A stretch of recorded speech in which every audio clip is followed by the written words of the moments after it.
What's up, guys and gals? Welcome to the Anthony's Comic Kid channel, and welcome to Extreme Nerd Table. I have Anthony with me, and I have D with me today. Hey, hey, Hello. hey, guys. Well, topics today would be about Nerds. pretty much anything nerd, Nerds. anything nerd related. So it's shit. We're gonna be talking about Shang-Chi trailer, Mortal Kombat. If you guys have watched it. We're gonna be talking about a little bit of everything, man. How Amelia Clark is writing a comic book. Yeah, yeah. Randall, What's up? what's up? Randall. Hey, what's up, So everybody? we're gonna be talking about the Shang-Chi trailer today. We're gonna be talking about the Mortal Kombat. If you watched it, we're gonna be talking about Amelia Clark when she wrote, No the Mortal comic. Kombat. I haven't watched it yet. No Mortal Kombat. Then but I'll pop you out like this when we talk Ooh! about it. Kick save and a butte. Even if you Yeah. pop me out, I can still watch and hear you guys. We're not going to Well, spoil anything. Yeah, I'm just gonna mute you. What and happened Okay. was Oh yeah, you can stay. Non-spoiler. Non-spoiler review. It's got kung fu in it. Yeah. oh, man. All right, Anthony. Did you guys read anything, pick anything up today or this week? Yes, I did. I didn't. Let me tell you something. I went to my LCS and I thought I had a couple of things in it, but I had squat because it's no surprise over the last few weeks, I've told you, I've whittled down my DC Right. and Marvel almost to my pull list for Marvel and DC is almost non-existent. Right. I think the last Marvel I picked up was Thor 14. Right. And that's about it. I think I got soon as Venom 200 comes out, I think Marvel, I'm kind of done with Marvel. DC, I'm still hanging out for a couple more titles, but then DC too. And not Randall, but DC Comics. And again, that's just because I'm picking up a lot of like one or two Image titles that strike my fancy. Everybody knows I collect, I know it's not 1993 anymore, but I still get Spawn every month and stuff like that. You know what I'm saying? So my whole thing is, until something strikes my fancy, but I've been picking up because I've been hanging out with this guy too long on air. I've been picking up like Lady Death stuff and all that kind of stuff when it hits my LCS floor. Now, as a fun thing now, before I went to the theater yesterday, as I said, before we started the broadcast, I said it was a glorious weekend because my wife and my son and myself, we actually went to a real movie theater. We went to Cobb Theater, or it's got a new name in Daytona, big stadium reserved seating theater. There was no one sitting by us. We were in the front row before the floor where there's nobody in front of us. Enjoyed a big old bucket of popcorn, watched Mortal Kombat. And you know what? Had a great time. But before I went there, I stopped at, and I'll give them a little plug, but I went to the Daytona flea market, and there's a store in there called Tidal Wave Comics. And they have, boxes of dollar comics and trade paperbacks and all that stuff. If anyone's ever watched the show or any show that I've ever been on, I'm a huge fan of Sergeant Fury comics from the 60s. I have issue number 12. And then I have the last 20 or 30 issues before they started reprints. I have a gazillion Sergeant Fury comics, Stan Lee, Jack Kirby, Dick Ayers, all those classic stuff. Now, the problem is I'm too broke to buy the first 10 issues, but my wife found this in the box for me, and I got a beautiful, beautiful, beautiful Sergeant Fury Marvel masterpieces. Nice. Nice. First 13 issues. Nice. Hey, Conquistadorks.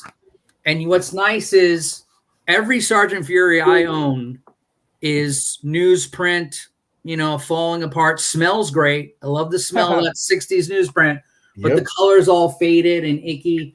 But this is, Lord Haha Last Laugh. You know what? Beautiful, reproduced Marvel Masterworks. Then I also got, everyone knows my love for Bad Girl Comics. Yep. Dude, everybody, Tony Daniel, whatever he's working on right now. You know what the best Tony Daniel is? His own creation when he made the 10. Before The you 10. start, keep on Oh, going. You have a new video out on your YouTube channel about Bad Girl stuff, don't you? I do, sir. Yeah. Please look me up, Anthony Sica. Google me, YouTube search me. You'll Don't find need a me. Google. Everything's down below. All of Anthony's information is down Sounds below. good. All you got to do is click down below. And what's funny is I made a quest this week. I looked at all these new people that are working for DC and Marvel, these old 90s cats who are now working. I picked up this great for $1, this Brett Booth, Backlash and Taboo. Right. You know what? Yeah. Cool I love Brett Booth. Nice deluxe format. Brett Booth's the bomb. He always has been, always will be. And, he's doing the new X-Men stuff. Like I was talking about Lady Death stuff. Someone put this in the dollar bin. I don't know why. This 48-page bin. This 48-page book in the dollar bin. I don't know what's going on with that. And then you know what? Got some Dark Child flip book, which is also Angela Glory. That's her first appearance. I know it is. Damn straight it is. That's her first appearance. It's the first appearance, $1. And then, more extreme weird stuff. Glory Celestine. This is all my jam, all this stuff. Nice. Boobies and guns and swords. It's that 90s goodness, man. That 90s art, I love it. Well, you know what? You can't beat this. I mean, come on now. Nope. Come on. She got legs and knows how to use them. Right, exactly. You know what?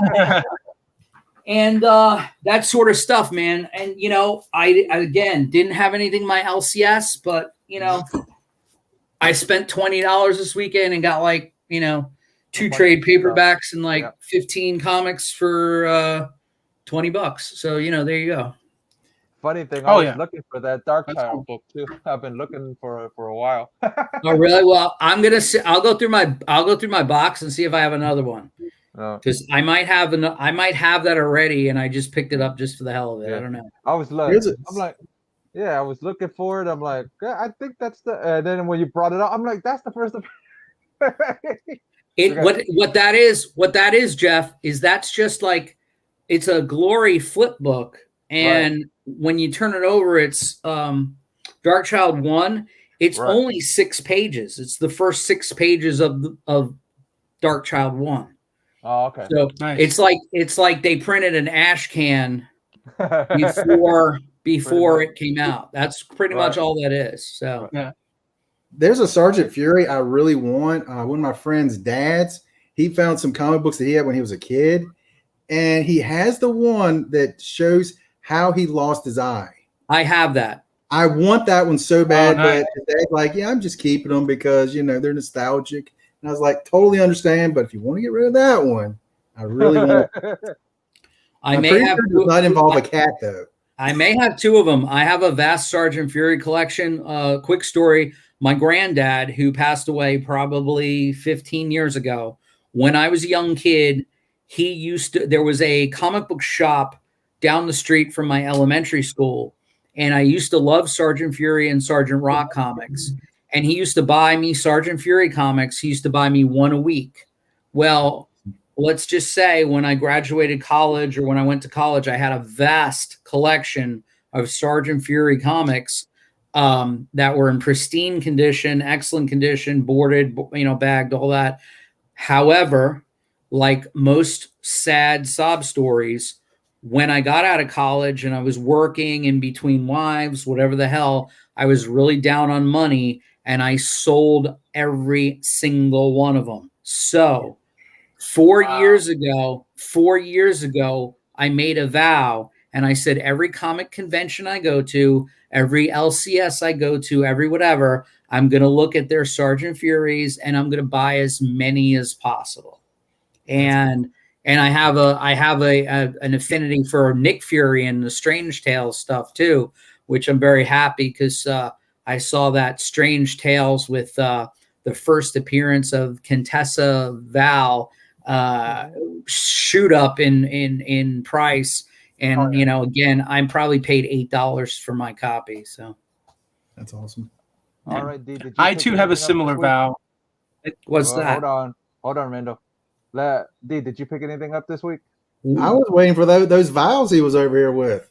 Only thing I got was I'm getting back into disc golf, and I bought a Paige Pierce Undertaker disc. Very cool. Nice. So that's my big thing. It helps me All get out of the house and do some exercise and try to cut down this COVID gut that I got going on here. So that's what I bought this week. Very cool. All right, Randall, did you pick anything up this week? Vows, man, vows. I did. Wasn't the comic book though. It So, don't matter. like Anthony, I too went to the movies this weekend. I went to the Nice. movies this weekend. I had technically won some free tickets. So once I processed it through Fandango, I actually only had to pay 44 cents for like a processing fee or whatever. So 44 cents. Went to go see Godzilla versus King Kong in the movie theater. I'd already seen it at home on TV, but I went and saw it in the movie theater, which was way better in the movie theater than it is sitting at home watching it. Just everything about it, the sound, the quality of the movie. Anyways, while I was there, I spotted these. My buddy spotted these, and he told me about it. And automatically, I thought to myself, like, oh man, you know, like these are usually like $10, $15. I don't know if I really want to buy one. And then he pointed out, like, he's like, no, they're $3 a piece. And I was like, all right, I'll get a couple. So I got these Wonder Woman 1984 tins Nice. for $3 a piece. Nice. Oh, that's awesome. Nice. Hey, yeah, they look like Yeah. like little garbage cans almost. A little bit, yeah. I mean, they're the popcorn. It's so funny too because when the girl was like, "Oh yeah, with the popcorn, it's like $12," and I just wanted to look at her like, I don't give a shit about popcorn. Like, just give me the tins. $12. Good Lord. Yeah. Yeah. That's all It you just got? goes to show you, like, $3 for the tin, $12 for the popcorn. So it's like you're paying $9 for popcorn. It's like, no, it's not even that good. It's not worth it. It's not, in my opinion.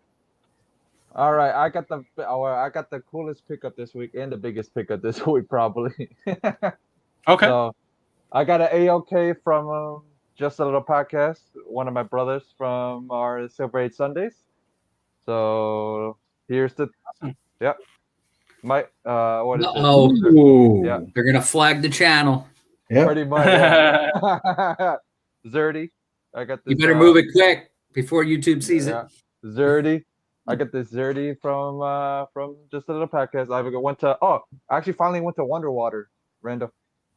That is Oh, a great nice. cover. Yeah. Wonder Water, and then Yeah, Wonder Water. Their store looks so much better now, man. It's so huge, man. Like they just really expanded. Yeah, and I picked this up from Wonder Water Straight Jacket. I've been looking at this was one of the modern ones that I've been looking for a while. Nice. Because this came out the same time Walking Dead did, but Walking Dead may have blew up, and this didn't blow up as big as the Walking Dead did. But they're both in the same category, pretty much. Yeah. Yeah. So, one of my favorite horror stories that I read. And then I picked this up on an Instagram. I saw one of the guys had it. It's one of my favorite old school Vampy covers, besides St. Julian's and all the other ones. But this is one of my favorites. So I'm only like 26 or 25 away from completing it. And then I got an AOK. I feel like you should have a counter on your video every time you get one. Yeah. It's like, boop. I got AOK from Unruly Simian. That gave me 2 more issues, so that's how I'm down to like 20 something issues. So 2 more issues. Vampy with the moon in the back is always a good cover. Yeah. One thing was that he goes, "Oh yeah, I sent you some some original art pieces. It came in this." So I thought it was keeping the book safe. I didn't know that was in between the boards. And then I go cutting the boards open. I get these. Vengeance of Vampirilla issue 8. 2 panels from the book. Nice. Yeah. Oh, dude, that's awesome. Yeah, I got this, and then I got the page 18 and page 19. The funniest thing was I already knew which volume it was from. Who was the artist on those? What was it? Hold on, I forget. There's so many different artists, but this artist was Michael certain something. I know it's an Italian name. Certain S-A and then M-A-R-I-A. That's the artist is. Okay. Yeah. So, and then the panels are right in here. So you guys can see what it looks like all colored. So these are the two panels here. Oh, that's Nice. great. Nice. Yeah, I already knew when I read it. I already knew because I recognize the guy. I know which volume this is from. Very That was cool. funny. You're going to put those on the wall side by side, right? Yeah, I'm gonna Yeah. actually invest in a nice frame, like a really Great. nice frame and stuff. And actually, He froze. He froze. I thought he got rid of that AOL stuff. Man. Froze. He froze. He froze. I'm gonna do the Miyagi. He See froze. if I can bring back Jeff here. He froze. He froze. He froze. Give me this one anytime. Froze. I have this Vampirilla signed book. It's actually signed by Vampirilla. Oh, nice. Yeah. So I'm just going to throw that out there. All right. You can you make Jeff jealous. I met the real Vampirilla. Exactly. Well, actually, a friend of mine got it and he gave it to me. So there you go. But There you still, Oh, there you go. okay. Yeah. 1 degree of separation. He's back. I'm back. Oh, we got There's that. two of them. Twice as nice. Wait a minute. I It's thought like that was cartoon, it's like Orphan Black Yeah. on the Extreme Nerd Table. which Yeah. is a great show. Yeah. Yes, it's fantastic. I haven't And seen then it yet. She's supposed to be She-Hulk. Watch it. Watch Yeah. it. Yeah. I've seen it. Tatiana is amazing. And she's going to be Yeah. Jennifer Walters on She-Hulk. Yeah. That's what I heard. What's the I'm- next topic, Jeff? Next topic was if you guys have watched the shang-chi trailer and what you guys thought. I liked it. You liked it? Anything I liked else? it. It had a little bit of Hidden Dragon. What was that Oh other yeah, thing? yeah. The Crouching Tiger, Hidden You know, Dragon. the that- wire work going and stuff. Mhm. And I was, Yeah, that I was one digging clip. it. That I one. was digging it. Okay. Yeah, I mean, I totally forgot the female, the comedian. I Aquafina? forget her name. Like, she's kind Sure. of gotten popular over the years. Aquafina. I didn't.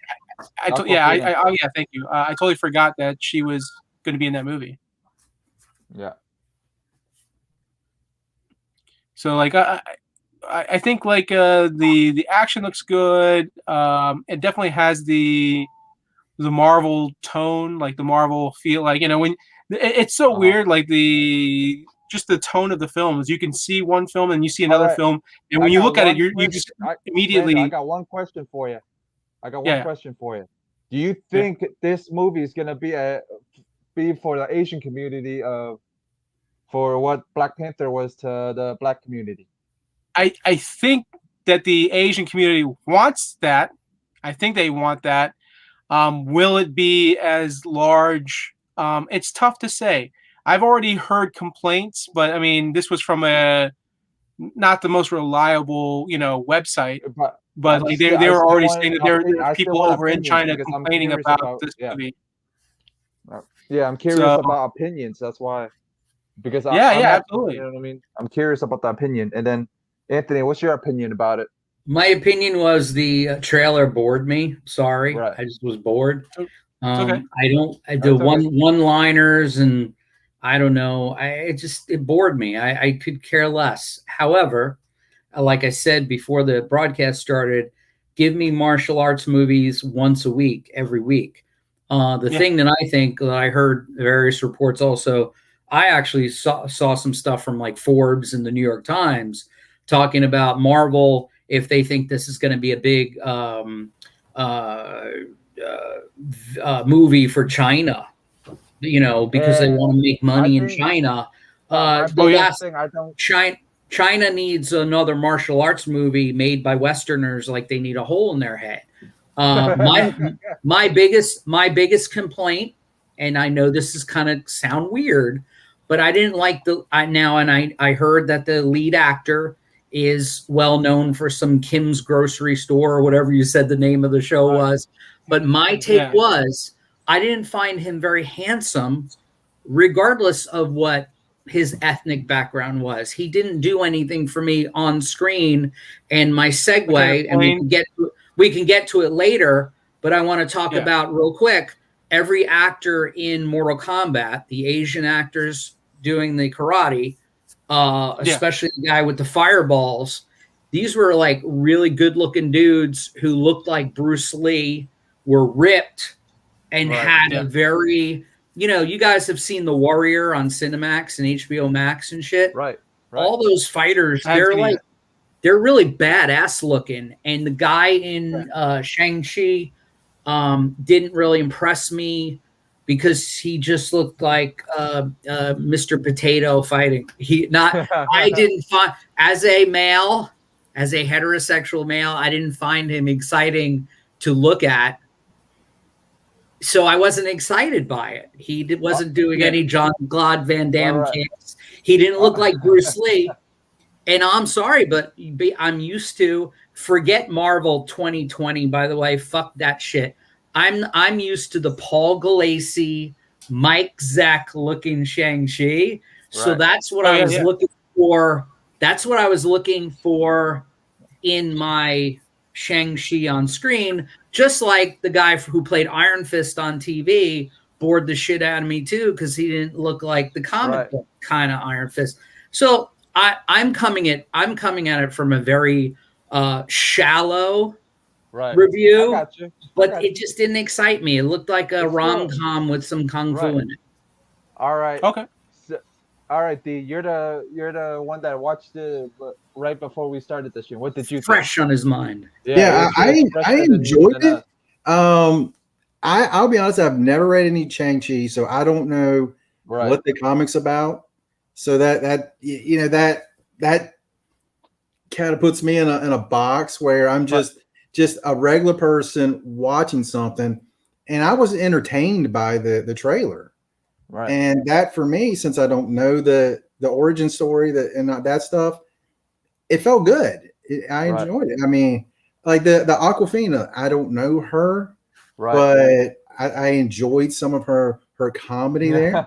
I'm sorry. I've got purified drinking water in the. I have Nestle, so there you go. I actually do have Aquafina. Oh, he's drinking Aquafina. Look at you.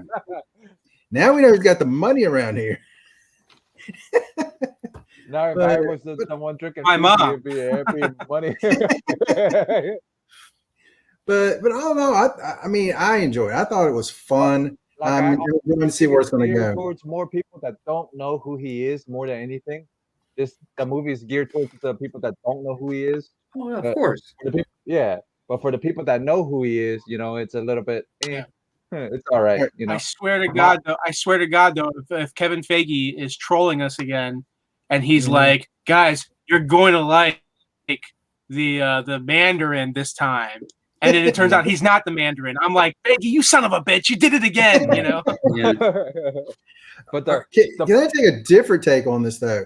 I trained mixed martial arts for about 10 years. Then I had a little break, and then trained for a couple more years. I was enjoying that. I mean, it's not your 2010, 2020 MMA, UFC fighting. It's old school karate, kung fu, the little Wing Chun in there. And I'm just like, okay, this is what I watched. Okay, I'm dating myself here. Back in the 70s, back in the 80s, kung fu theater. And I was into it. Yeah. So from that aspect, again, that brought fun to me. That's good. That's a good thing, not a bad thing. I mean, it's going to be a fun movie. I know that much. Yeah. But like Randall was saying, man, my biggest thing, I don't think China's gonna be their market. Honestly, like I don't think so. Yeah. Either, because I think it's going to do okay in China, but it's not going to do as fantastic in China Right. And the thing is like a lot of these movie companies now are very reliant on overseas. Like it's sad. Back in the day, they would make the majority of the money in the U.S. It's the reverse now. Now they make money more overseas than they do in the U.S. The U.S. the whole market is just changing. Like they just announced recently Warner Brothers is no longer going to be making their own DVDs anymore. They made a deal with Universal, and that they're going to cut down on physical media. And they Universal is going to be handling it for Warner Brothers. Just them trying to cut corners and save money, but at the same time, they did a recent study or search that like a couple years ago, DVD and Blu-ray sales were at like 9 billion, and after a couple of years, it's dropped now to like 5.9 billion. So it's like it's getting to the point now where yeah. It's 5.9 billion. That sounds about right. Yeah, because $9 million off of DVD sales, that sounds pretty low. So yeah, it's just like it's dropping. It's dropping. They're seeing the drop they're seeing a decline in the physical media because you have streaming services, you have people that are switching over to digital, so it's like, but I still prefer getting physical copies because I know like a lot of these streaming services, digital services, they can edit these movies, and it's like you're missing all the good stuff. All I heard was you say I prefer getting physical. You go, Olivia Newton-John. Yeah. So the next topic is hold on, let me put on some Xanadu. Yeah. Well, next topic's Mortal Kombat. So Brando, if you want, I can mute you, but I think you can still hear us. So keep them on. How about this? You guys talk about Mortal Kombat, but you mute each other. No spoilers. And so we just see you guys talking, but we don't hear anything. No spoilers. Just in case anybody hasn't watched it yet. But what did the people that saw it, what did you guys think? What did you think, Anthony? Since you went to see it yesterday, it's fresher than to you. I saw it in the theater, so I loved it because it was in the theater. The fighting was great. I think it was made for theater because I watched it at the house. I think it's made for theater more than anything. It would have been way better in the theater. I saw it in the theater. The sound was amazing. The music was amazing. The music from the video game and the dubstep here and there. And I just liked it. I mean, here's the deal. I'm not a gamer. I watch my son's 11 years old. He plays Mortal Kombat all the time. Okay. He loves it. Okay. He's got a PS4. He loves it. He didn't care. Here's the two. And it's not spoiler. If you looked at anything, there's two things. Of course, Johnny Cage isn't in it. Okay. Mm-hmm. And there's no real tournament. However, it is tournament-like. Okay. It's the same thing as if you were playing the video game. It's this person versus this person. They fight. One of them dies. Then they show two other people fighting. However, everyone bitching. I saw everyone bitching. And again, art is subjective. I'm going to say it a million times. Everybody's got their own opinions, just like everybody's got assholes. The point is, I liked it personally. That's all I can say. I actually liked the story. If I had never seen the 1986, 88 movie, whatever, or if I had never played the video game or I didn't know any of the names of the characters, I went in there as an idiot still, even though I had seen the movie and I have seen the characters. I went in there and I liked the way the story was set up. I liked the way it's set up for a sequel that will have Johnny Cage in it, by the way. And I liked the characters. I thought they were badass. They were kick-ass. Yeah. But my favorite thing was the fight choreography. The fighting in the movie was amazing looking. So you know how people criticize Zack Snyder? Now, I love Zack Snyder movies, but a lot of people don't. And they're always like, he's too dark and he doesn't know how to tell a story or whatever. But they say, oh, but the cinematography was amazing. Can I tell you something? If you like good-looking movies and well-constructed fight scenes, then I think the movie's for you. That's all I got to say. Because the cinematography looked amazing. The fighting looked amazing. There's a fight between Sonya Blade and Kano, okay, in a trailer or whatever. I watched that whole thing, and I watched it again on HBO Max on my phone today. That scene looked like there was no CGI in it at all. And that's the cool part, is that there's a lot of traditional shot stuff, and there's no way that you don't see any breaks in the fighting. You watch a Marvel movie, you see Black Widow in a fight. She's got her head back to you for 5 minutes because it's not Scarlett Johansson fighting. In this film, whether it was them or not, it looked like the actors were all doing the fighting, and I really dug it. So I give it an 8 out of 10. Okay. And that could change, but that's the way I feel today. It was fun, and I think I enjoyed it more because I was in the movie theater. Right. To be honest with you. D, what did you watch it or no? Yes. Let me ask you this, Anthony. Did you see it in IMAX? No, I saw it in just the regular Okay. the Atmos, whatever, Dolby crap. So I'm just thinking IMAX on this movie, even though I hate theaters, I would much prefer sit in my living room, have my surround sound, and just enjoy it that way. But I just feel like in an IMAX theater with that massive screen would be amazing. yeah. And I really enjoyed it. I thought the characters were developed really well. Yeah. I mean, from the beginning, right at the beginning, I mean, they're fighting pretty much 3 minutes into the movie, pretty much all the way to the end. Phenomenal. There's no lapses in fighting. Nice. There's only 5 minutes in the entire 2-hour film where they're not fighting, which is nice. Right. Yeah. They're fighting the whole time. I think Really?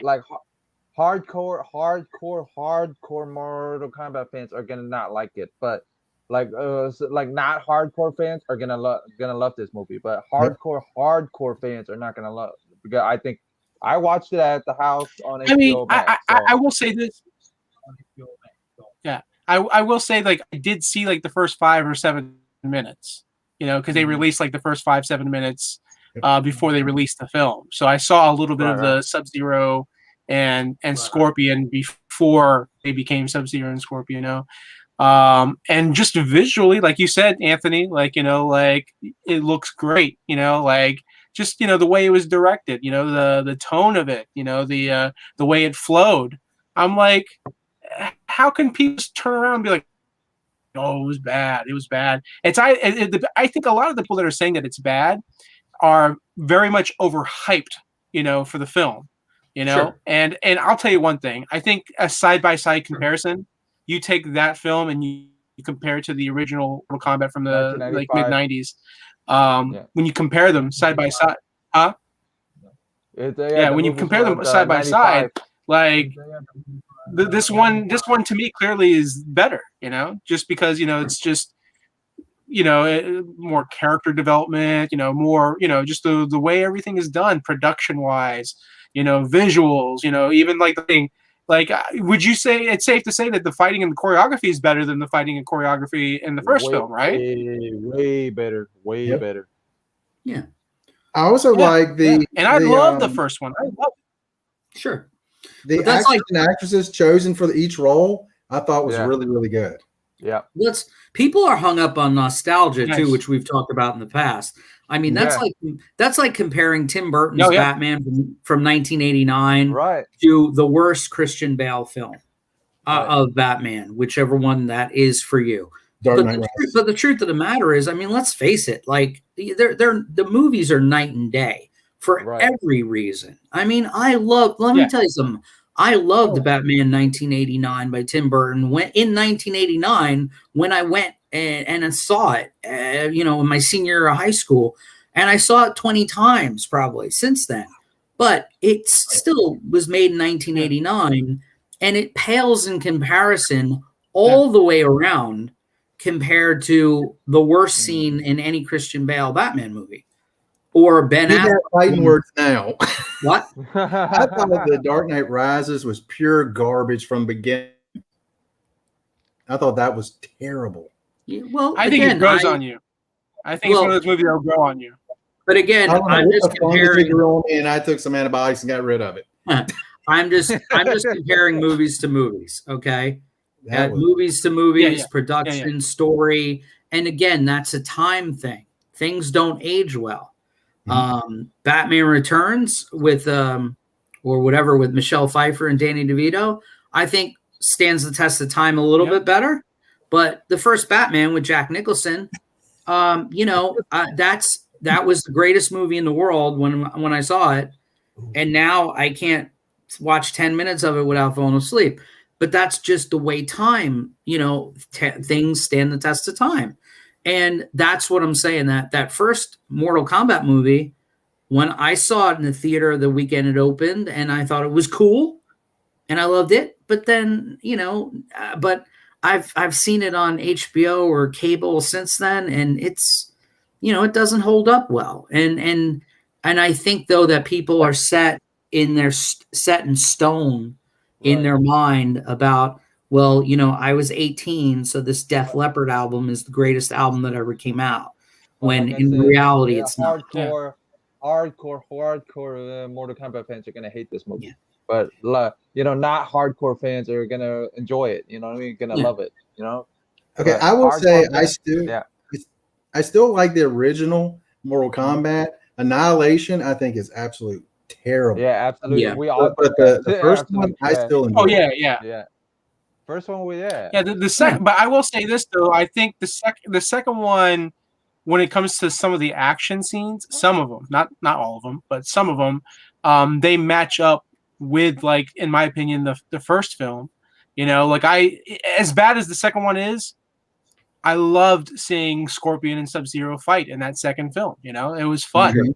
But yeah, like there's parts of the CGI that were really bad. The whole animality at the end, I'm just like, but I mean, I did like the actor that they had playing Shao Kahn in the second one. Character actor. He was kind of like he was one of those guys that he always played the bad guy back in the 80s, and then here he is in the 90s still playing the bad guy, but yeah, I mean, yeah, I agree. The second one, I remember seeing the second one. I think I saw it in the movie theater also, and but I still, for some reason, I still had fun. I saw the different recasting. They recasted Raiden, they recasted Sonya. The main people that they pretty much kept were Liu Kang and Katana. gosh, what was the love interest? Katana. The girl. She played Vampirilla. Yeah, I know. Yeah. It's Teresa Soto. That's bad. Yeah, That's yeah. really bad. So like they kept them around. Right. Did you guys ever see the? It was a mini series that came out probably in the mid 2000s. I have. With Michael Jai White as Jax. I still haven't seen it. I've wanted to. That was a really good series. It should be on YouTube. Yeah. I think it still is. Yeah. I think it was a web series. series. It was a web series, and I know they collected it into a DVD and Blu-ray, which I will eventually buy one of these days. But I just felt like they were trying to bring it back, but even the way they were trying to bring it back, it wasn't quite, I think, what I personally wanted. But I still kept hearing nothing but good things about it, because I'm sure they're comparing it to like the previous Mortal Kombat movies, and of course people still just remember like how bad Annihilation was, so they're like, this is better than it has to be better than Annihilation. So I'm sure of it. That's true. Well, the next topic is: did you guys hear about that Amelia Clark was coming out with a comic book for the drag? The Dragon Lady was coming out with the Princess of Dragons or whatever it was from Game of Thrones. Yeah. Coming out with That's cool. But that's cool that she's doing that. The other big news is her being cast in a Marvel show. And then but my big thing is that, do you guys think that she's just trying to launch a movie, not just write a comic? Do you think she's trying to launch a movie like a? Oh yeah, I mean, anytime a celebrity is doing a comic book, there's already Like in mind of it possibly like being either a TV show or a film. And now Berserker's a movie. You know what I mean? That's what I'm saying. Like how CM Punk did Drax. Yeah. But I'm just saying, it's just because it's kind of funny that he comes out with Berserker and now she's coming out with hers. You know what I mean? It's like Oh, I see how Keanu Yeah, came yeah. out with Berserker, and now got a movie deal. The- Maybe if I the- come out with something, What? So The name of her comic book though is called Mother of Madness. So Okay. it's called Mom, Mother of Madness. And it's an Image comic book. It's got the worst cover I've ever seen. right, And it's Oh, you're really looking at it strange right now. looking. you're looking at it right now. Yeah, it's I don't know what it is. I'm not gonna I think the title is Mom or something. Oh, like in that, right? in fact, Mother of Madness, what's weird is the cover, the costume, which is just like a mask with buttons on it. It's a balaclava. It looks like the Russian protest punk group Pussy Riot. It looks like one of those masks. So it's pretty much a beanie pulled over your face with a couple buttons on it. But However, like I said, do you however, think it's I'm gonna not. be a movie launch. Do you think he's However, trying to launch a movie from it? However, I don't want to see a movie where Emilia Clarke has her face covered in a beanie. I think that's kind of like self-defeating. But whatever. I think she's not kickstarting it. It's a real comic on Image, and it'll probably sell some comics. I think like if I think it was called if it was called Mod, Mother of Dragons, it'd sell more than Mother of Madness. But I see where she's going there. Yeah. But my biggest thing is do you think like since she saw, maybe she was looking at Keanu's book that he launched, and now that seen how well it did, is that the reason she's launching Mother now? You know what I mean? That's my whole question. I doubt it. I think she was working on it. She just put a comic book in. Yeah. You know what I would like to see though, and it might happen with Keanu. I'm not 100% sure, but what bugs me is like a lot of these celebrities, they will do a comic book and it'll just be like sort of like a one and done story. But it's like, I want to see them attempt to do a series of comics. Like put out like 4 or 5 volumes of this character, or do like several different comics, and they're all coming out within a 3 to 5 year period. Like our friend Anthony over here that comes out with well, oh my god, let's see, what the Misty America and Vampirilla. So ladies and like gentlemen, that, right? shameless plug. Yeah, pretty much. That's the only reason I really did that. Yeah. Nice. Let's celebrate your 4th the right way. Order yourself a Misty I'd sell more. book. I'd sell more comics if Emilia Clarke wrote them. In fact, you know what? My next comic book is just gonna be Emilia Clarke in a cape. Then I'll sell some comic books. Yeah. There you go. I mean, CM Punk, he did Drax for I don't know how many issues. I know it was at least 10. Yeah. He did like a whole story. Yeah. And here's the thing. Then his good friend Dave Batista became Drax. Just throwing it out there. Yeah. Actually, I think Dave Batista was already. I think Dave was already Drax. Oh, since we're talking about Batista, he was what was it? There was a mention that they wanted him for Bane for a Batman movie. No, he pitched an idea to play as Bane to Warner Brothers. Oh, okay. What do you think? It's just a matter of Warner Brothers. I'll tell you one thing: if Dwayne Johnson gets involved, and he's like, "Look, I'll be a producer," and then like if Zack Snyder, if he either, because at one point there was a rumor that Dave Batista was going to be Bane in Suicide Squad 2, the James Gunn version. There was a rumor of that going on, and I think what happened was they decided to cut it from the film because Dave Batista was already busy with his schedule. He wouldn't have been available to, even if it was like a small like cameo scene or something like that, like he wouldn't have been able to do it because of his schedule. So, but you never know. I mean, you could tell James Gunn's going to have a lot of success with this new Suicide Squad film. So there's always the chance that when they do another Suicide Squad film that Bane could appear, or it would be cool if, because remember the comics. Yeah. Yeah, What were you it's like trying to say, D? there was the comics. What was it?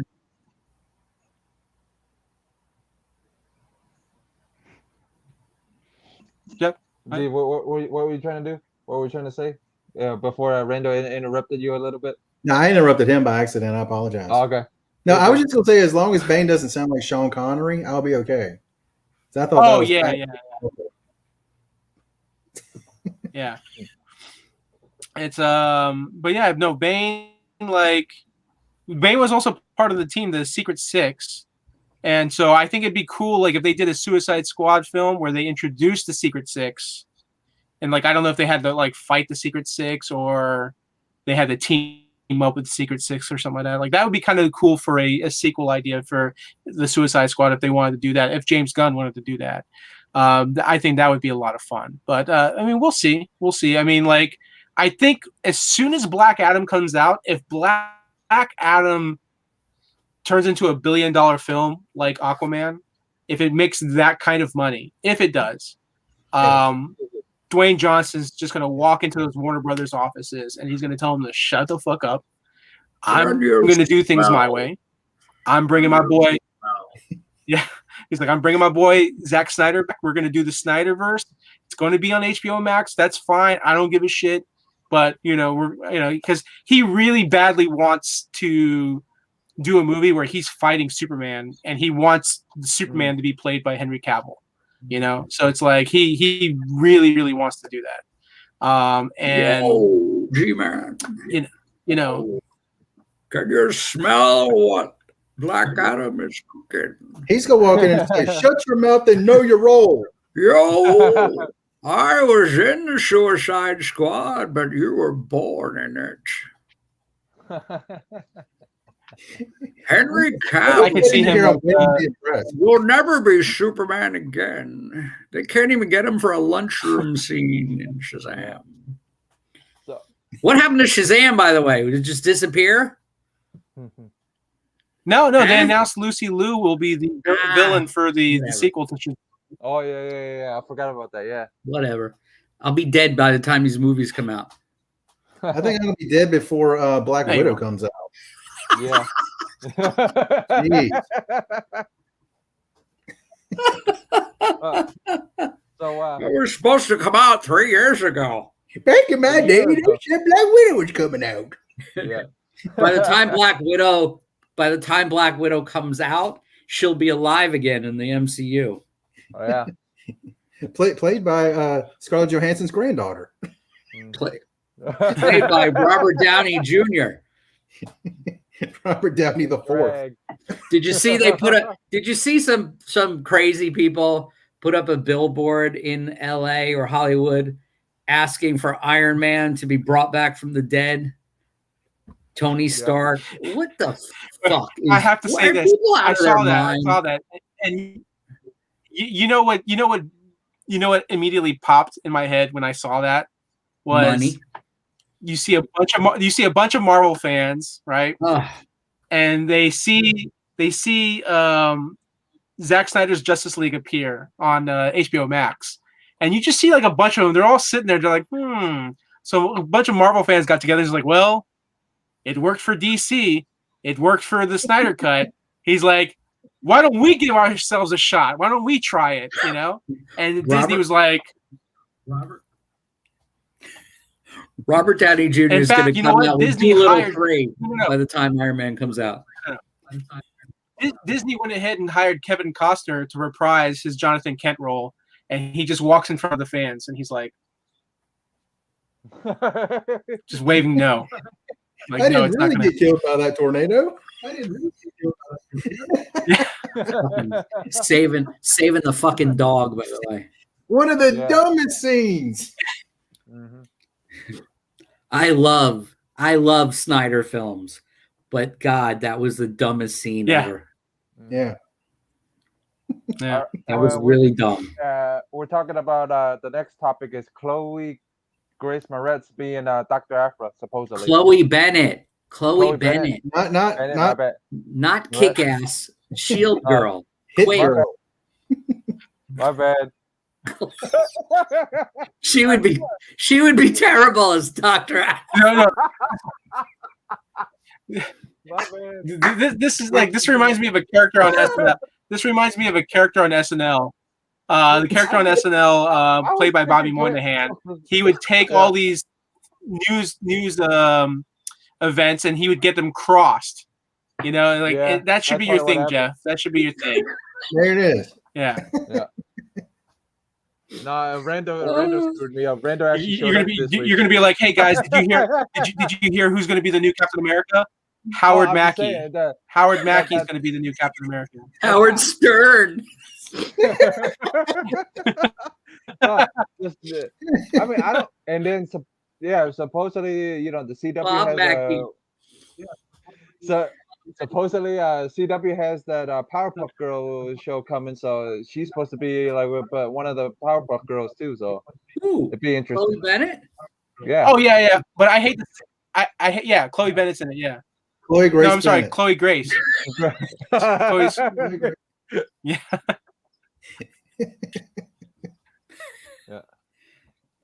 No, Chloe Kardashian. Chloe Kardashian's gonna be in it. But the whole thing is, what do you guys think if she does get casted for Dr. Aphra though? She would look great as Dr. Aphra. Yep. If you want a good comparison to the comic book, and Chloe Bennett, I was having a conversation with someone the other day. I hate the fact that I feel that Shield, Agents of Shield, went off the rails somewhere bad when it was on TV, because I used to watch it religiously, and I remember that too. I used to do that too. When they went to space and started time traveling with the British couple, and that was what the whole show all was about. I thought it went off the rails, and when it was emphasized on Chloe Bennett and her situation, even with the Inhumans, I thought it was a good show. But I think Chloe Bennett would look great I think she would look great as Dr. Aphra.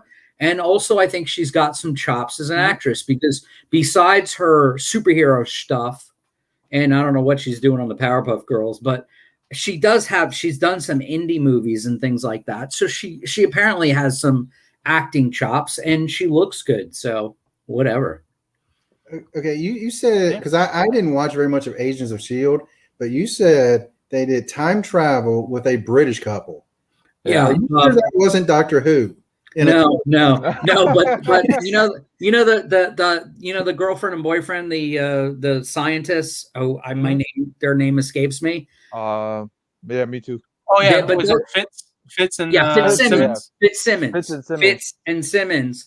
The whole last 2 seasons were about them time traveling, and it's funny you say Doctor Who, because on almost every episode, either Fitz or Simmons would create some sort of MacGyver contraption with their little sonic stethoscope, and they were able to cross galaxies and move time back and do all kinds of stuff like that. Oh man, and you just gave me an idea.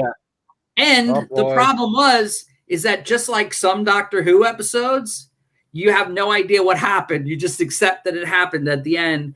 And every episode of S.H.I.E.L.D. was like that. They were in space. They were 1,000 years in the future. And then somehow they got back to the present. And I was like, what's going on? Surprised they didn't meet Vampirilla during one of those trips. They did. They did. You gave me a brilliant idea, okay? I'm going to pitch to I'm going to go to CBS. I'm going to pitch them and say, listen, that MacGyver TV series is ending. Well, we're going to do a brand new MacGyver series. It's MacGyver traveling in time. Yeah, like Doctor Who. Boom. Yeah. There you go.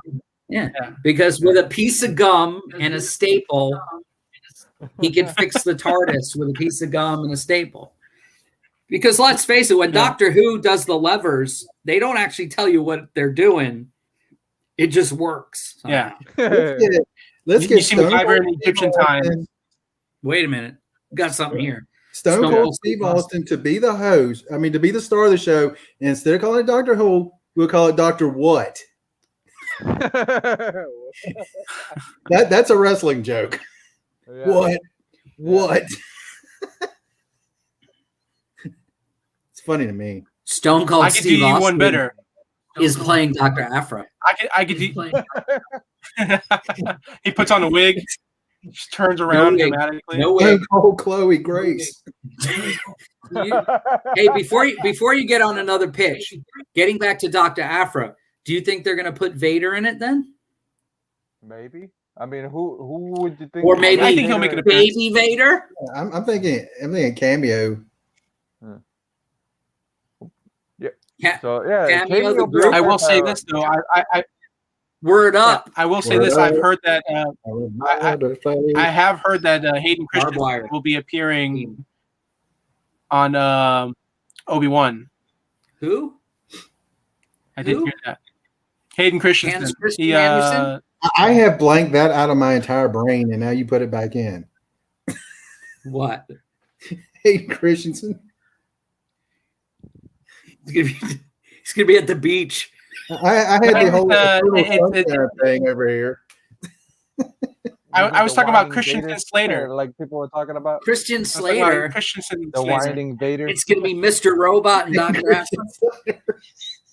Whining Vader. That's what people call him. Wouldn't it be great if people were actually watching this chat? We're so entertaining tonight. Yeah.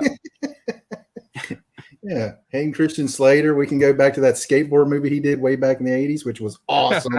Gleaming the Cube. Yep. But what about the Please say What about- Airborne. what about the one with Helen Slater? Remember sister? that movie he did with remember that movie he played in with Helen Mirren, and there was Billie Jean King. The Legend of Billie Jean King. The Legend of Billie Jean King. That's hysterical. This is what the show should be. It should be called Nerds Getting It Wrong. Yeah. Pretty much. Chloe Bennett to Chloe Grace Moretz. On accident. For some reason that was on my brain. Oh, well. That just hit my Well, brain. but I and can't it's all see it thanks. on It's all thanks to Jeff Wong Fu. You know, if it weren't for Jeff Wong Fu, Yeah. Your life is Or the called. Cantonese kid for Thanks. messing up. the one thing. It's our blooper reel. It goes on our blooper reel this what year. was that movie called? Jeff Wong Fu. Thanks, Julie Newman. Julie Newman. Paul Newman. No, it's thanks, Paul Newman. Thanks, Paul Newman. I Paul love that Newman. salad dressing.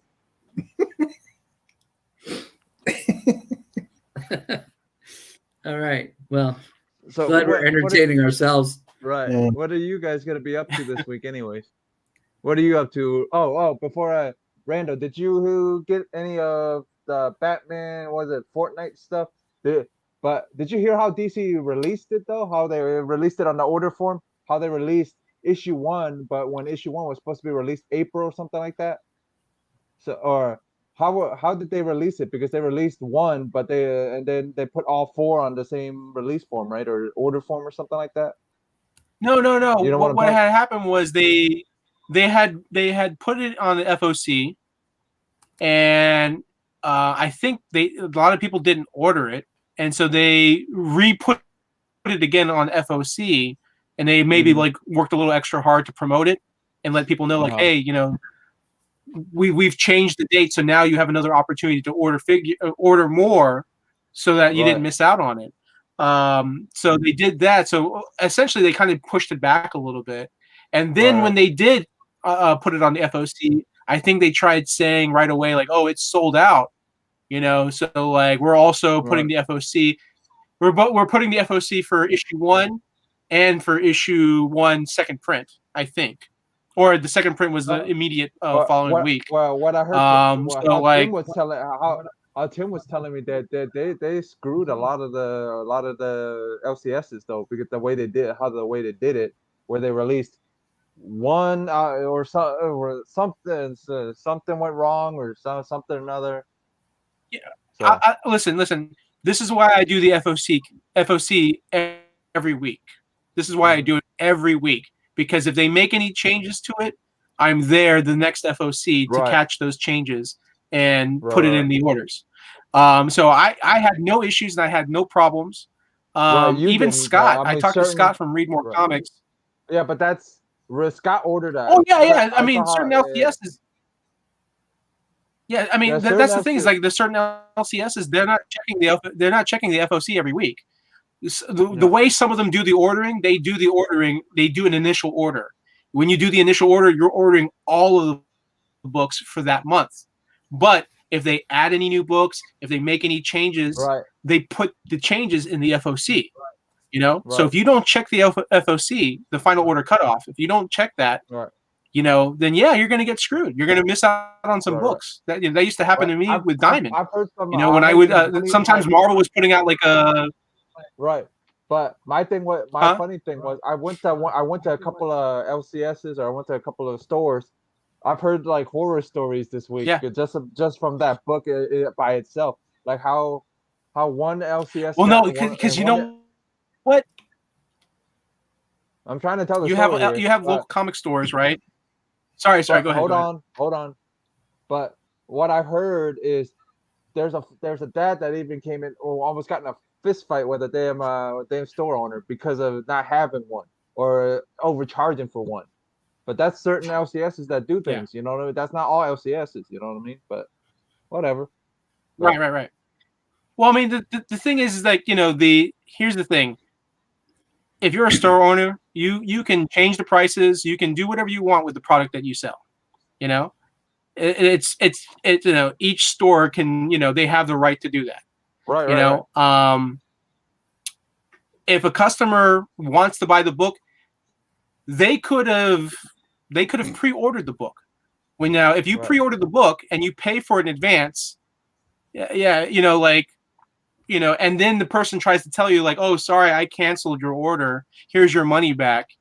And the guy's like, well, I still want the book. Okay, well, the book's $20. That's a dick move. That's completely wrong. But no one should be doing that. No retailer should ever do that. Right. But that didn't happen. The dad was. No, I know what you're saying. The guy came into the store and is like, the book just came out. Why are you selling this book for $20? You know, like, and it's like, well, because the book is in high demand. This is what it's selling for on eBay, you know? So this is the price that I'm selling it for. If you would have pre-ordered it, you would have got it at cover price, you know? This is why comic book stores, like, I can't say all of them, because I know a lot of them aren't very proactive. They're not constantly telling people, hey, pre-order your book. It's more along the lines of like, you know, hey, if you want your books, if you want to guarantee a copy, do a subscription. Do a subscription. We do little pool books. We pull your books, we pull them to the side. You get your discount, you get the price. That's it. You know. But yeah, a lot of people coming in and like, you know, what's funny is like I had a customer of mine, like I haven't talked to him in a while, and he messaged me and he's like, hey man, I want to get 2 copies of each cover. So like I didn't even bother to look on eBay. I knew that there was some form of demand for this book. So just to be nice to him, I'm like, hey, I'll sell it to you. I'll sell them to you at cover price. And I'll give you 25% off on the discount because that's what I give to all my subscribers. So I hooked them up. And then about a few days later, maybe a week later, one of my subscribers, he hits me up and he's like, hey, do you have this book? This isn't a book that I know that he wanted because he always pre-orders. He always like, you know, hey, there's a book coming out. Make sure you add this to my list. This one, the book had already come out and now he's asking for it. And I know why he's asking for it. He's asking for it because he knows that book's hot. It's going for a lot of money. So like, I better get this book in case it continues to go climb up in price, like stock markets, like or stocks. So I still hooked them up. I said, listen, I know this book is selling for $20 on eBay. I'll sell it to you for $10. You know, it's up to you, but I'll sell it to you for $10. And he's like, okay. Do you think it's right? So okay. One other question that I'm gonna ask, since you have your own shop or type thing. Do you think it's right that shops are doing that though? That something that comes right out like the day before, day after, they upcharge the book. The question you're asking, right? I can ask a very similar question to that, but that question could be directed towards customers. You know, is it right? Because you have customers that will come in and then be like, oh, you should be selling me this book at cover price. Then if I do sell it to them at cover price, what is that customer going to do? I'm going to go take this on eBay and I'm going to sell it for $20, and I just made money off of this guy. You know, or how many times have customers are like, hey, I'll do a subscription. I want you to pull my books. They don't show up for Mhm. 2 months or 3 months. They don't pick up their books. Then they call and Right. cancel and say, I've sorry, seen- man, I've I don't seen have it. any money. Is that I've right? seen it. No. No, none of it's Yeah. right. Oh, I know. Yeah. Every customer, Just- every comic book store owner has at one point experienced something similar to that. And Right. it sucks. I've se- And what I've sucks is seen like it. sometimes it's not just one person they experience it. It could be like a dozen customers, you know, and when you add Right. up the total of the dozen people, leaving them hanging on books, you know, it sucks, you know. So it's a business. If a, you know, like I said, it's similar to stocks, you know.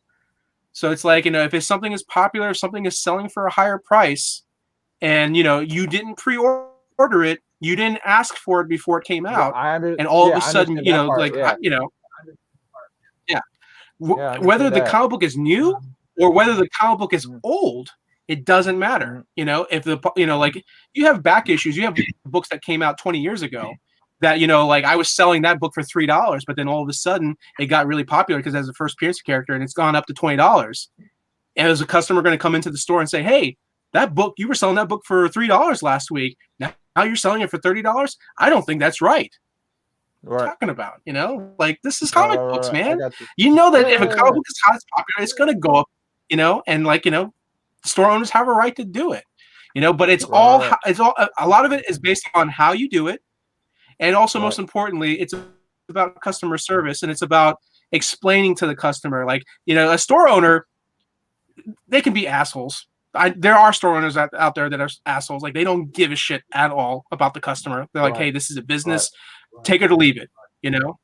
I know store owners, and technically you know some store owners also, Jeff. Yeah. There are some store owners that will basically be like, stop pulling this person's books. Well, why? Because I don't like that customer. I don't like that person. Right. So we're going to stop pulling their books. I don't care. I don't want their money. Right. You know, we know a specific person that does that. Yeah. I won't say any names because I know you don't want to get, you know. Yeah. But yeah, whatever.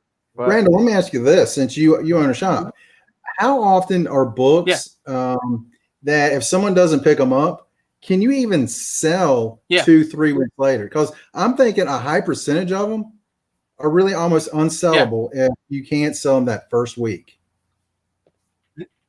There's a greater percentage. There's most definitely a greater percentage.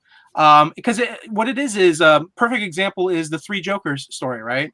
I ordered tons of copies of this book, but so did a lot of other retailers.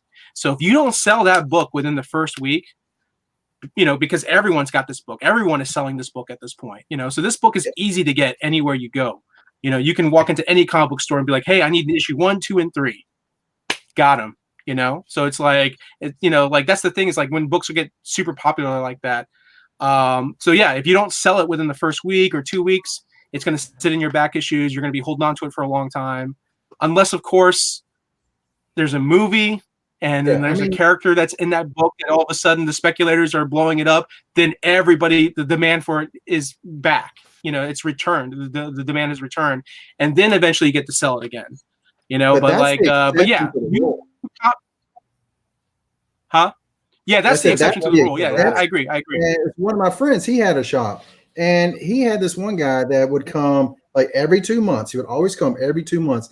And he had probably 75 or maybe more books in his pull thing. And the guy was like, yeah, he always comes every 2 months. This guy didn't come 2 months. And my friend he was like, you know what, he's going to come. So he still kept pulling his books. And finally, it was 4 months. And he's probably looking at 150 to maybe 200 books. And the guy was like, I'm not coming back. Yeah. I mean, this guy now, he's got 200 books. You're looking at over $1,000 that you're pretty much stuck with. You're not going to get Exactly. You're able to maybe sell a small percentage of it because you have sometimes you'll have new customers that are coming in and they'll be like, you know, hey, I want to start picking up the series. Right. But my big thing with customers is, I'm sorry, Jeff? If you're going to do, my big thing is if you're going to, it could go both ends. But if you're going to do that, I'm talking to the customers now, not the owners of the store. if you're gonna do that, if you Right. know you can't afford it, start cutting down your damn list. So at least make it Yeah, less. communication. Like maybe one or two books. Communicate with the owner because they'll want to communicate with you. They want to have your money. They want to help you out. They want to cut it down to You where know, you. the other so I was going to say the other solution is, hey, cancel my subscription. I'm going to still come in and pick up my books that you have on hold for me, but I can only buy like 3 a month. You know? Yep. Right. But if you come in and you buy 3 a month and you eventually buy them all, that's better than nothing. That's better than nothing. Yeah, right. It's definitely less of an inconvenience. It's more of a minor inconvenience than it is to be completely inconvenienced with a stack of books, you know, just sitting there. Right. I've had people that like left. I used to work for Demolition Comics, and I've had people that would leave us hanging $200-300 worth of books, you know, and like they literally would have like almost a short box full of comics, you know, and it's like, the boss used to stress me out because he would come in and he would always go through all of the subs and he would see which subs had the biggest stacks, and then he'd look at me and he'd say, "Listen, you need to call this person," you know.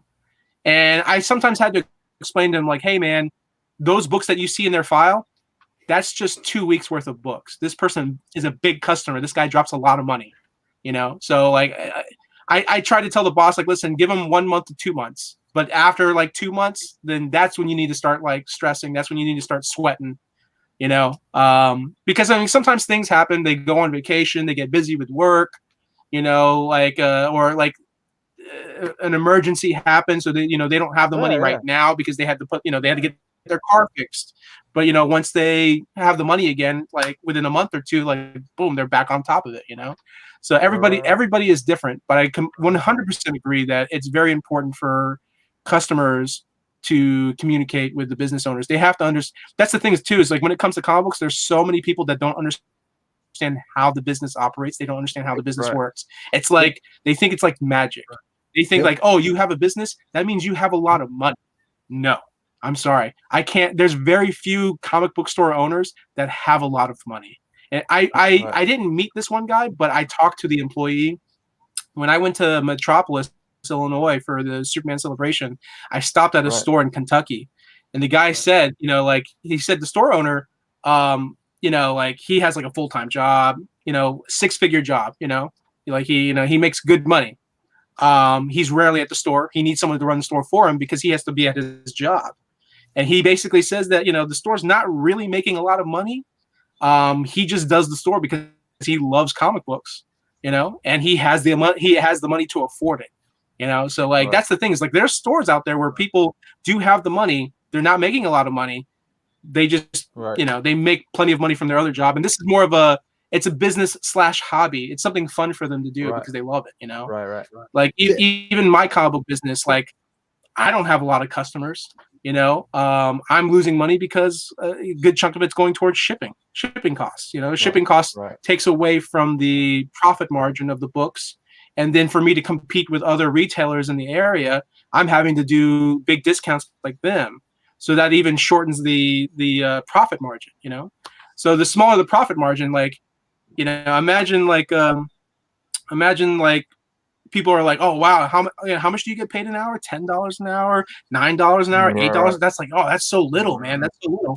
When you are a business owner and your profit margin is extremely small, guess what?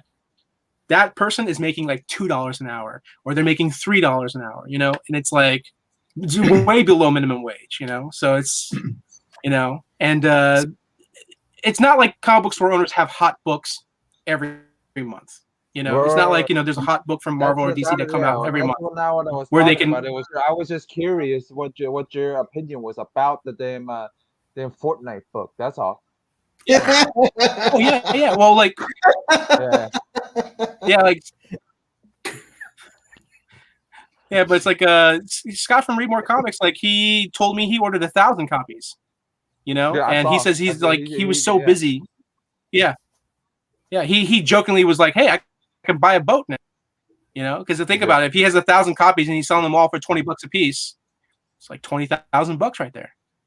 You know, if he sells out, if he sells all of them, you know. So me, I was lucky that I had some. I still have a couple copies left.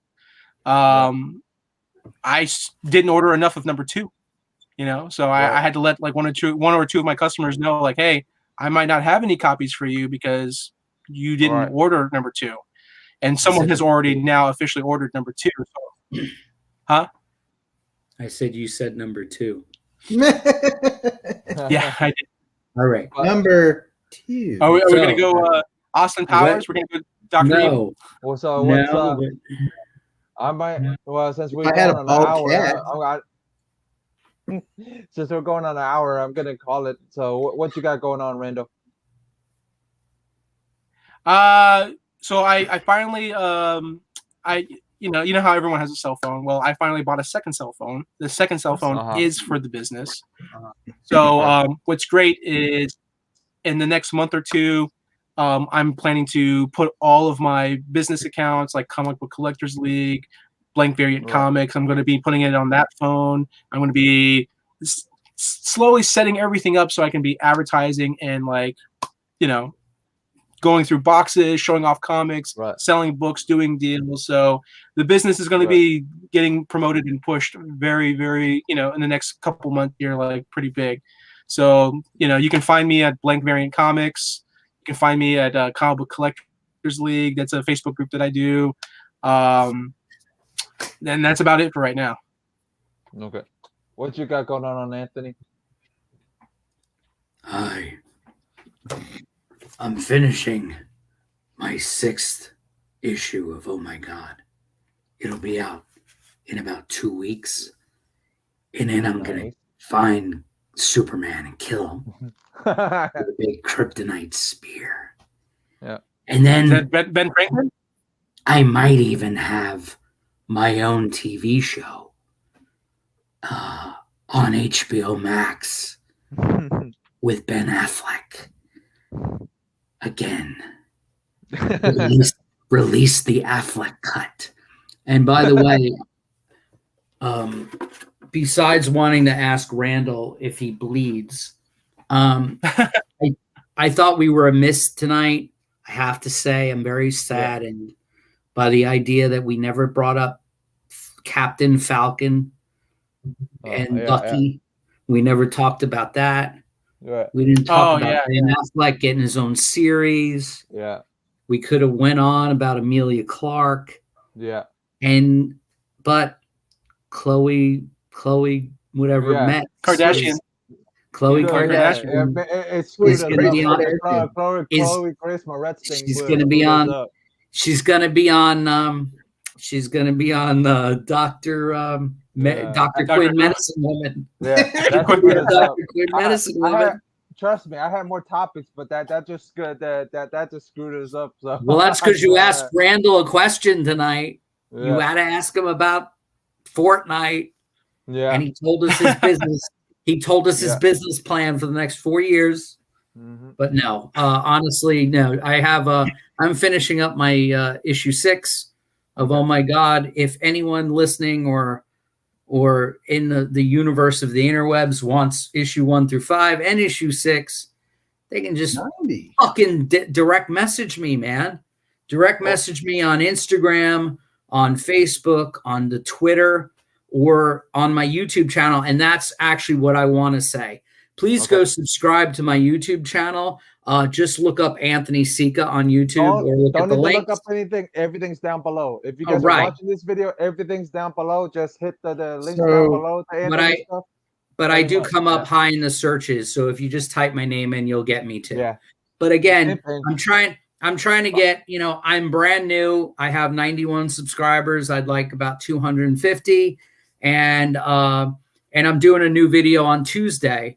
It's not going to be a chat type thing, but it'll probably be me making up movie titles and talking about bad girl comics and outlaw comics and maybe about my new hairdo.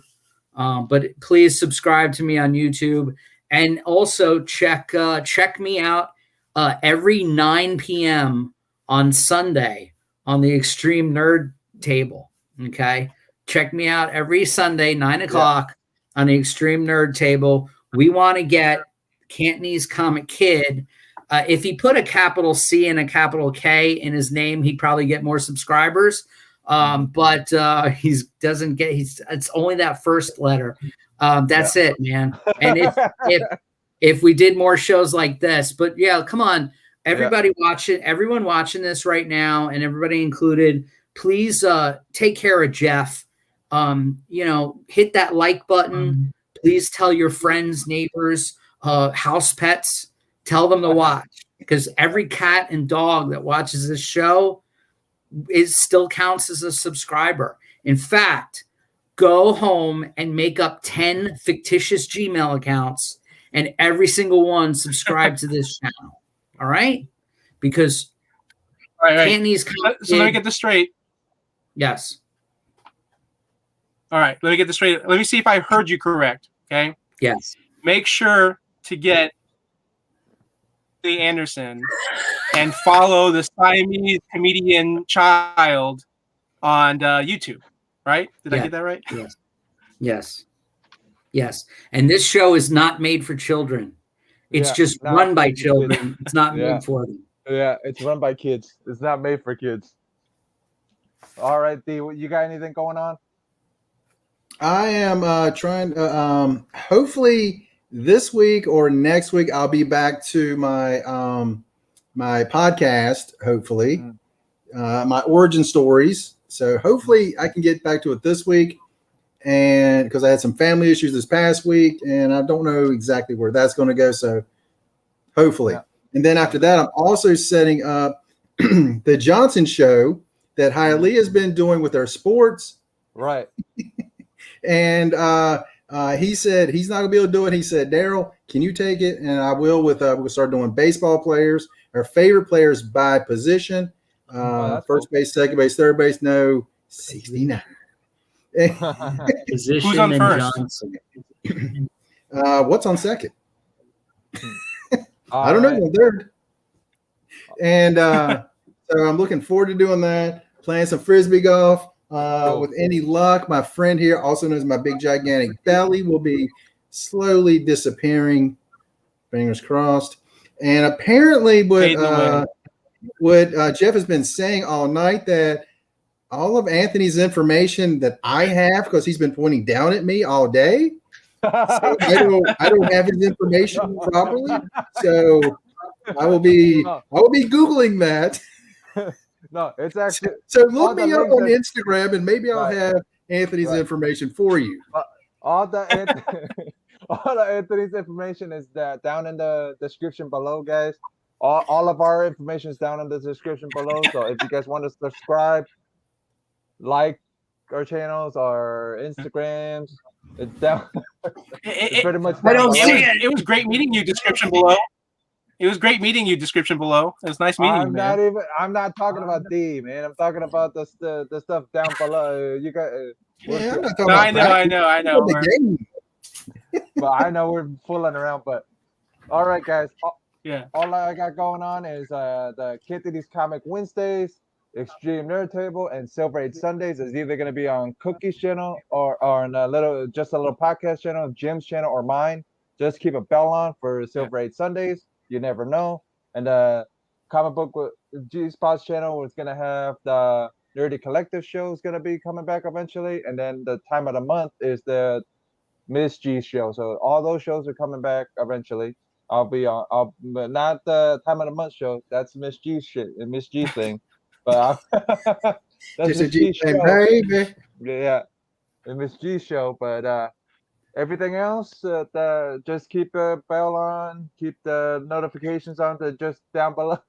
Everything's down below, not down by Daryl, down below Daryl. I'm gonna be passing it on over here. Everyone's pointing down for me. All right, guys, check us out next week on Extreme Nerd Table. This is Anthony's Comic Kid signing out. Anthony, Randall, and D signing and D signing out. Legend of Billie Jean King. Later.